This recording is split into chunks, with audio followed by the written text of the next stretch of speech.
Good afternoon, boys and girls. Welcome to today's lesson. Thank you for being on time. I hope you guys have been practicing hard. I hope you guys have been looking after yourselves. Yeah, and I hope all is well with everybody. Guys, today we're going to be looking at a few tactical exercises, followed by the King's Gambit. I'm seeing more and more online that the King's Gambit is growing in popularity. And I thought I'd take today's lesson just to touch on that, just so that everybody's got an idea of what the King's Gambit entails and just some sort of weapons in the bag that you guys can use against the King's Gambit. And for those who are inclined, I guess we could also, you could learn a new opening and maybe consider playing the King's Gambit for white. Although I probably wouldn't recommend that based on what you guys will see a little bit later on. Okay, so without further ado, let's get into today's exercises. So the first one we have, it's black to play and win. If you look at it, the material is even. I mean, it looks pretty, yeah, it looks pretty close. I mean, I think the main thing that stands out for me is this D pawn. And this is looking rather menacing for white. At the same time, we can see the queen and the rook looking at the black king. So maybe not incredibly easy for black to play. In any case, this is a nifty little tactic, guys. Black to play. Look at all possible checks, all possible takes. As usual, please participate. Don't just sit there and stare blankly at the screen. You will not learn nearly as much as if you get involved. Let's just make sure we can all chat. Yeah, everyone is there. Okay, that's good. Oh, sorry about that. So again, you can use the Lead Shares chat or you can use the Zoom chat. So look at all possible checks, all possible takes. I know I'd strongly consider this move. Definitely looks like a good one. You know I'm telling you that move because it's not the correct move. But it's definitely one that you had to consider. Absolutely.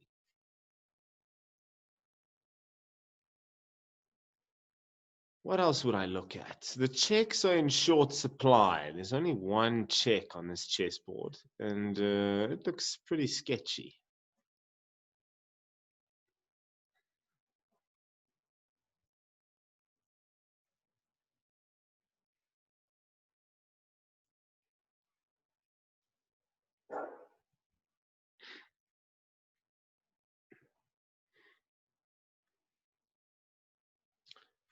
So I see some of our usual participants are not here today.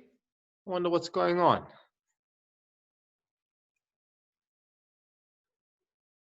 All right, guys, who's got what? Anybody got something?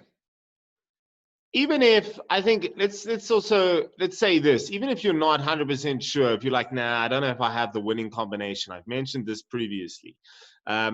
Give me the move that you would play in this position. It's black to play. What would you do? I mean, there's a lot of positions where I don't have the golden move. It doesn't mean I don't move. I still have to move. Thank you, Justin. Queen e6, an interesting option. Not bad. I think it's probably, I don't know. I mean, it's a tough decision, actually. That's why I deliberated there, whether or not I want to exchange off all the pieces. Queen e6, we'll just examine it for a second. I like it.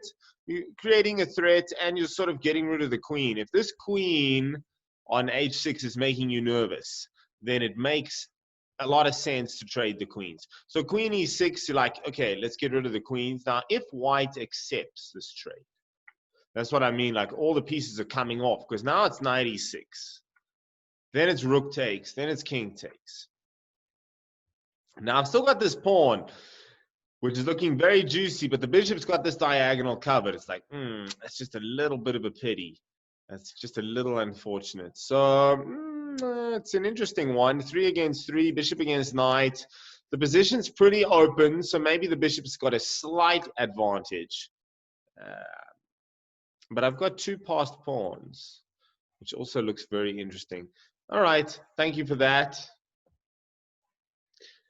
Let's see. Like I said, I wouldn't have had any problem. If I wasn't sure what to do, I might play this move.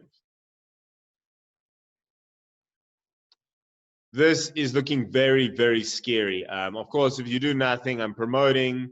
Bishop takes, queen takes, and black just wins a piece, which is obviously good. A piece up is good news. No one's going to say no to that. But I think probably white, bishop d1 seems like a good call. Bishop d1 will prevent that from happening. Let's see what we've got here.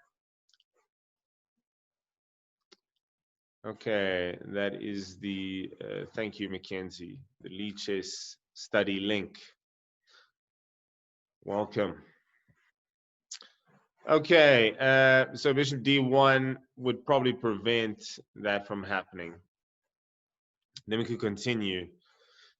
How would we get this bishop away from this square? I'd love to move the rook and then get the rook up the board, but as we can clearly see, that's not going to work out too well. So then we get mated. So it's a tricky position, and it requires a little bit of accuracy. Let's go back a sec. So the move, the winning move in this position, okay, thank you, Mackenzie. The winning move in this position is queen takes g2. You're like, what? That's crazy. The only check in the position, I believe it looks very, very dodgy. It looks like I'm just losing a queen for a rook, but now we have this little knight check, a discovered check, and an attack on the white queen. So knight f5 check. The king is forced to move. Blocking with the queen is of no use. Black just simply takes the queen in any case. So king f3, knight h6, and that's just a rook. Black has just won a rook.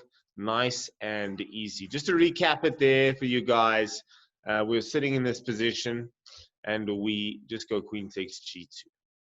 Nice and easy. Not that easy, I'll be honest, but it's a nice combination nevertheless. Okay, so now here we go. This is quite a common checkmating idea where we try to use this h-file to mate the king. You can also see the bishop and the knight working together on this f2 square. That being said, there's also some scary stuff that black has to be aware of. It doesn't look like he's getting mated, so I think he's happy there, but he's just got to be very, very careful. There is a forced mate in this position. It's 1, 2, 3 move mate for black. That's a little bit too much information, I believe, from my side, but every now and again, we throw a little clue your guys' way. Let's see if we can find it. Black behind in development, black playing a very weird structure. This rook, it looks a little bit clumsy. It looks a bit messy. Obviously, white has made an error here somewhere to allow for this tactic to sneak in. Black to play mate in 3. Let's see who's got the goods.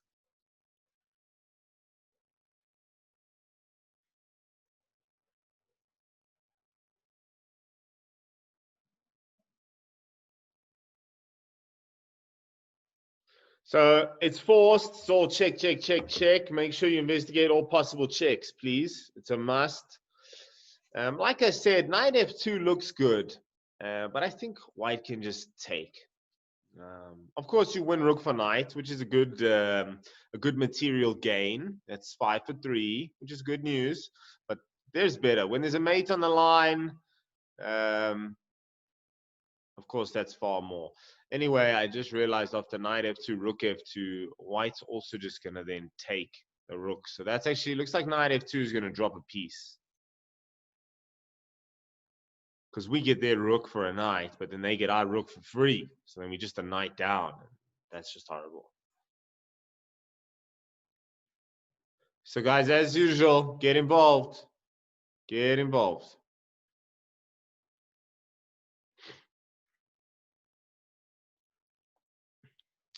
I haven't seen as much activity this week as I would have liked on the lead chess. I've been on here quite a bit, and I haven't seen much from you guys. I'm going to encourage you to please get involved. I want to see more participation on the lead chess. Practice makes perfect. And you guys are all talented chess players, but you need to put in a little bit of effort. Otherwise, you won't reap the rewards. You need to practice.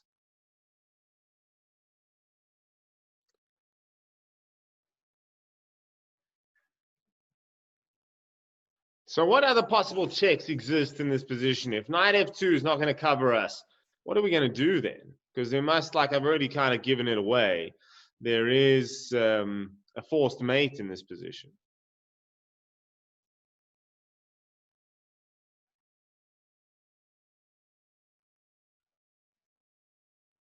Bishop f2. Okay, I like bishop f2. I imagine your plan or your hopes are, thank you, Justin. I imagine that he's thinking, maybe the rook is going to take, and then the knight is going to take, which is a bit of a lure. It's kind of like he's luring him in. He's trying to set a trap there. I don't know if I'm convinced about this trap, though, because I think white can just leave it. And that's always the danger when you set traps. You've got to try and make it... I won't say more appetizing, but you've got to just you've got to give them a reason to take it. You know, if you just leave it there and you're like, just take me, then always they're going to be suspicious. They're going to be like, why did he leave the bishop here for me just to take? You know, maybe I should choose something else. And then maybe, excuse me, queen check, trade the queens. Bishop takes rook is still lurking. So we got to be a little bit careful about our choices. But bishop f2, nevertheless, like I said, guys, it's better to get involved and be like, oh, okay, maybe that move's not that great. Let me come up with something better than just to sit and stare. So I will give you guys the first move. It's knight to g3 check. Ooh, sneaky stuff. Now, let's see. Like I said, there's this feature in this position which opens up the H file onto the king, which is always interesting. So, funny enough, the best move for white, you guys are not going to believe me, is queen takes g3. Now, queen takes g3 just loses a queen. But okay, the game goes on. It's not game over. So queen takes g3. We're obviously going to take the queen. Looks like white can grab the rook. They've actually gotten, what is that? A knight and a rook for a queen, which is 8 for 9, which isn't a terrible trade. I think, fortunately for black, he's got this move, which is a little bit annoying for white. I'm threatening the mate, and I'm threatening the bishop at the same time. Realistically, there's only one acceptable move here for white. He has to play h3, and then I just grab the bishop. What's going on? It looks like it's queen for rook, and that's a very healthy advantage for black. I think also there might be some stuff like d6 and bishop takes h3. Once I take on h3, gh3, queen h3, and I believe that will be mate. So some very powerful threats. And I think learning to attack the king is probably one of the most important skills on the chessboard. If you have the ability to attack the king, you know, you can even pull a rabbit out of the hat sometimes when you're losing. You can sort of just put a nice attack together and sneak yourself a victory. Anyway, so knight g3, the king couldn't move. We already established that, the bishop covering the g1 square. So if they do opt to take with a pawn, which is really the main move you needed to consider, we open up the H file onto the king. And you're like, wait a second, isn't this mate? Looks like mate. The king can't move anywhere. He can't block, you know. Oh, wait a minute. It's not mate. Where's the finishing move, guys?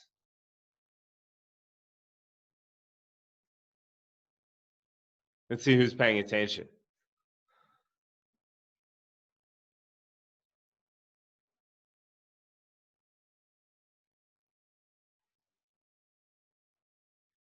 Aha. Zach says, I'm paying attention. Good stuff. Queen h4 delivers the mate. Nicely done, young man. All right. That's good. Queen h4 mate. So that was a mate in 3. Quite a nice little combination. Yeah, worth remembering. Absolutely. Let's move.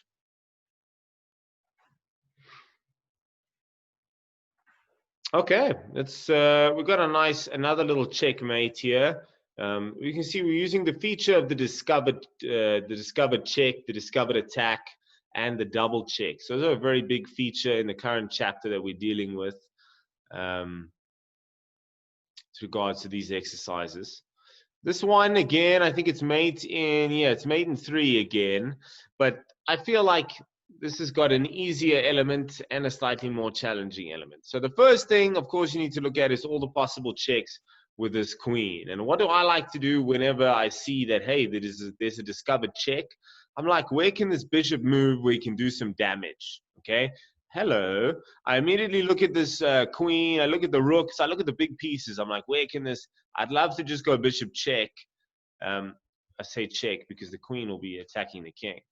And then the next move, boom, just take the queen. Unfortunately, as you can see, this little guy is preventing that idea from happening. The other thing is all of these pieces on the light squares, which doesn't allow me to do too much damage with my dark squared bishop. However, there is some very exciting mate possibilities. If I go bishop, let's say, for instance, anywhere along this diagonal, it'll be check, and black has this move, king g7. Well, he's actually got another move as well. But so I'd encourage you to find a move with the bishop that does not allow black to play king g7. Let's see what you guys can come up with. It is a forced mate in 3, and we are looking at that bishop move for the first move. We are looking for that discovered check to help us. Let's see what you guys can come up with. Again, don't worry if it's wrong. Get involved.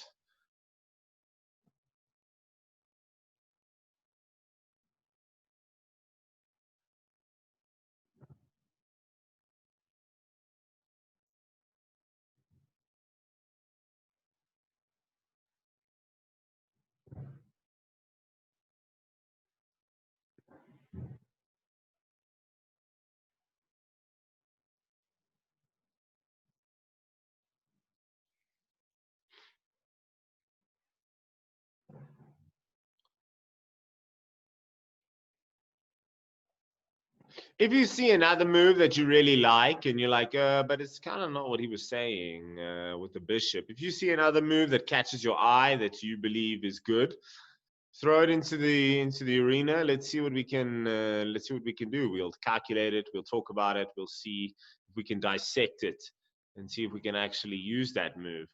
I have seen on some occasions where people have come up with moves that are also correct, where they'd say there's 2 or even in some exceptional circumstances 3 potential options or moves that we could classify as solutions.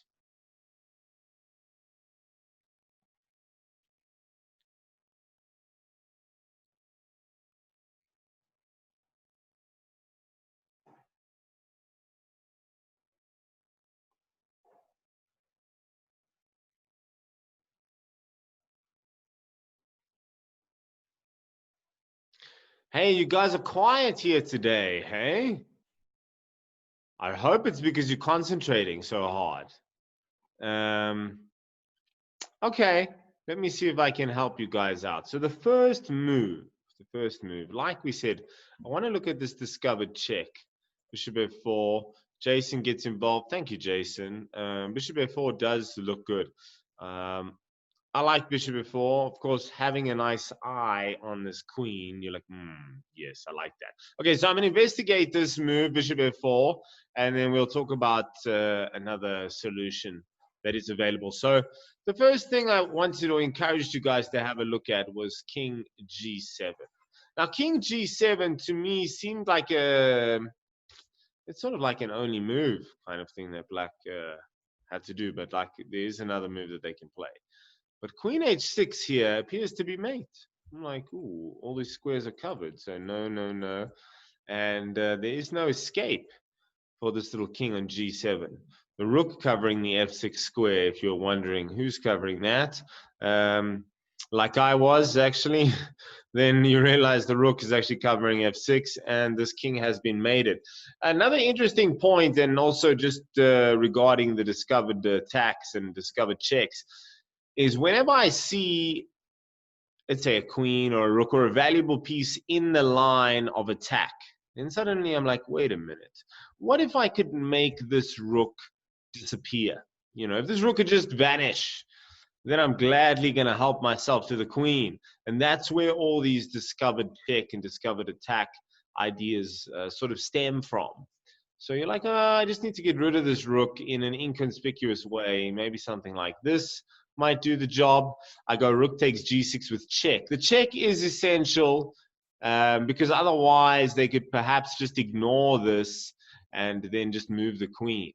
You know, but now because it's check, as we know, you must deal with the check, whether it be take, block, move, whatever you want to do about that, you're going to have to do something. So you take the rook, and that gives me now an opportunity to take the queen. So that's another interesting use of bishop f4 and the discovered attack in this situation. So thank you for that that input, Jason. Nice. Any case, so that was bishop f4. Now the move I was encouraging you guys to play, as I said, take this g7 square into account. So actually the move I wanted to play is bishop f8, which checks the king and prevents the king from now potentially escaping. And then you're like, wait a second, isn't this mate already? Because he can't move. Okay, cool. He can't take the queen. Can he block? Ooh, he can block. So he's got this one blocking move, which sort of saves the day, actually. If we didn't have this mate, we'd be in a tricky position because it's not automatically clear what we're supposed to do if we didn't have the mate. So the mate is now queen takes h5, which is a very nifty little queen sacrifice. You're like, wait a second. Okay, so black realistically has no option but to take. Whether or not he likes the move, there are no other moves. Where's the maiden one, guys? Let's see who's on it first. Maiden one, white to play. Who's on the maiden one first? Maiden one, a little bit easy for you guys. Zach is sharp when it comes to maiden ones. He doesn't play around. He doesn't play around at all. Very nice. Rook h6 delivers it. It had to be something there. Obviously, the pieces needed to coordinate together. And it also, if you thought about it logically, it had to have some, you know, we had to have sacrificed this for some reason. We wanted to open up this h6 square. That's also why it's so important that the bishop be on f8, so that it not only defends the rook, but also covers the g7 square. Nifty little mate. Thanks for the participation, guys. Let's move. Ooh, crazy, crazy little position. It's like, whoa, someone's got to just shake my head here. There's so much going on. But quite a cool one. I thought I have to show you guys this. We want to mate the black king. I'll give you a clue. It's a sacrifice. We're going to sacrifice a piece, a big piece. We're going to sacrifice a big piece, and we're going to mate them in 2 moves. We're going to mate the black king in 2 and sacrifice a big piece. Let's see who can come up with the gold. Look at your queen. That'd be a bit of a giveaway. I don't know. Let's see who's paying attention. Oh, that came up quickly.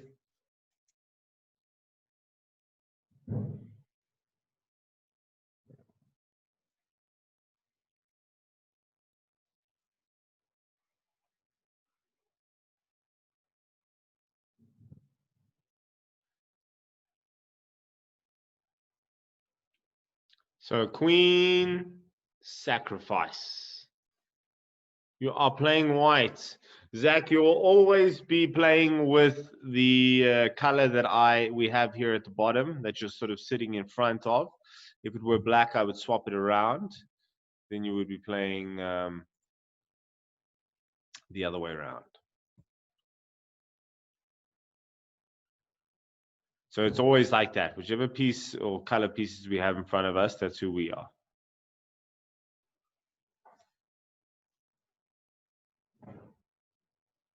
Okay, no problem. I thought we knew that. Good. You see, you got to ask questions. All questions are good questions.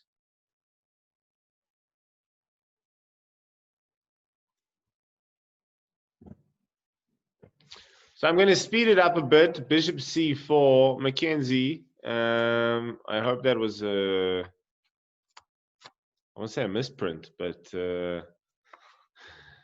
the wrong squares. There is no bishop c4. And we already gave you the clue of the queen. Stay sharp out there, guys. So queen takes g8 is the first move. King takes g8. You're like, wait a second, didn't he just sacrifice a queen for a knight? That's very dangerous. Mate in one, guys, double check. Let's see if you can find it. Knight f6. Ooh, I don't know who did that. I think that was that Blomstein?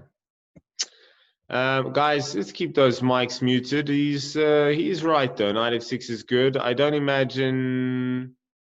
Maybe you've got some keyboard issues, but I would very much prefer that we don't do that, guys, because otherwise everyone does it and it's going to be a bit messy.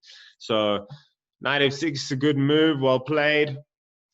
We've got the double check with a rook and check with a knight. Double check means that the king has to move, but the king cannot move. He has been mated. He can't take the rook because the knight is defending, and well, he's just been mated here. So nicely done. Nicely done. Okay, so we need to speed that one up so we can move on to our King's Gambit discussion. I think we have discussed the Queen's Gambit before, so it's very much a similar kind of option, except on the King's side. So King's Pawn, nothing new to just about all of you, and f4. So the idea here is that White wants to sacrifice this pawn. A gambit always involves the giving up of generally a pawn, and they give up the pawn either for space advantage, for development advantage, and initiative, like for attack, you know. And a lot of the time what they try to do is they'll get the center and they'll get maybe some go forward attack, and then they'll try to win the pawn back. Very much, I think we've seen something almost exactly the same in the Queen's Gambit. So d4, d5. This is the Queen's pawn opening, and then c4. The idea here is that if Black accepts the Gambit, then White gains full control of the center. Okay, and then maybe next move he can simply just take the pawn back. If, let's say, Black played like a pretty average move, like e6, for instance, then White simply grabs the pawn back. Now White's got in the full center and managed to win the pawn back. That looks like that's a good deal for the White pieces. Very, very happy with that. Well, at least if you're playing White here. Similar kind of option. The King's Gambit used to be very, very popular opening. Then it went through a downswing, and like I said, now I'm seeing it a little bit more being played. I think it has something to do with the fact that I saw some top, there was a top famous Ukrainian grandmaster, Vasily Ivanchuk. He had a good result using the King's Gambit. I think it was against the world champion, if I'm not mistaken. Roughly 3 weeks to a month ago, he managed to claim a victory against the world champion, which is obviously very, very good. Using the King's Gambit. All right, any case, that being said, King's Gambit, you accept the Gambit. That's the story that we want to get across to you guys. Take the pawn, take the Gambit. And there's some nasty threats that White has to deal with. Mainly Queen h4. So Queen h4 is a very real threat that White has to deal with almost immediately. So that stuff with the Queen's Gambit about taking the center straight away, it's definitely not going to fly in the King's Gambit, because Queen h4 is a deadly threat. Suddenly you're like, where is White playing in this position?